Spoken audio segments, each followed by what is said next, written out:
Welcome to Mood Riffs, where we look at mood moving the markets and major trends right now. In today's episode, we listen to the screams coming from the NFT and cryptocurrency markets, and we take a look at the negative mood tearing its way through the world's political leaders.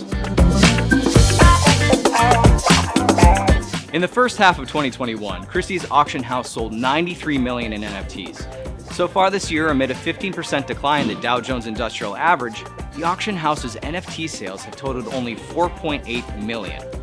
Christie said the market for NFTs is facing its first real endurance test. The first 6 months of 2022 were tumultuous for the NFT market. NonFungible.com noted that the well-known NFTs are dropping back to their floor prices while panic grips investors and the market moves out of bull territory into a bear market. Bloomberg Businessweek looked at another financial market facing hard times, cryptocurrencies. The article told the story of Three Arrows Capital, one of the most important hedge funds in crypto. In November, when Bitcoin fell from its peak of more than 68,000, the fund's founders were optimistic that the cryptocurrency would rebound. Social mood was still trending positively, pushing the Dow Jones Industrial Average toward a record close in early January. The founders borrowed cash to place big bets on Bitcoin's recovery, but Bitcoin continued to sink. Three Arrows Capital declared bankruptcy on July 1st, as Bitcoin traded below 20,000. Artnet said that with crypto prices down nearly 70% since November, the bear market screaming therapy group on Telegram has become a viral sensation where members post their own screeches, moans, and wails as a way to cope after several months of getting wrecked in the market. If negative mood continues to be dominant in the financial markets, the screaming will have just begun.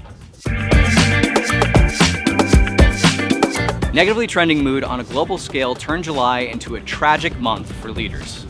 In Japan, former Prime Minister Shinzo Abe was shot to death by a man with a homemade gun.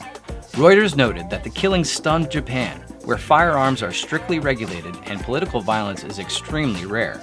It is said the last time a former or sitting prime minister was killed in Japan was 1936, during the country's military buildup in the years before World War II. In the United Kingdom, Prime Minister Boris Johnson turned in his resignation after months of controversy. During his tenure, Johnson set a record as the prime minister who saw the largest number of MPs in history walk out of his cabinet. In Sri Lanka, the country's embattled president made a hasty exit after thousands of protesters broke into his official residence. The fortunes of the one-time war hero changed dramatically in a country where members of his family had ruled for much of the past 2 decades. And, for good measure, Mario Draghi, Italy's prime minister, tendered his resignation after members of a partner party in his coalition government withdrew their support. Will other leaders suffer damage to their public personas? Watch the stock market for clues. Social mood regulates the levels of optimism and pessimism in a society, which are reflected in that of the society's stock market and in its attitudes and actions towards leaders.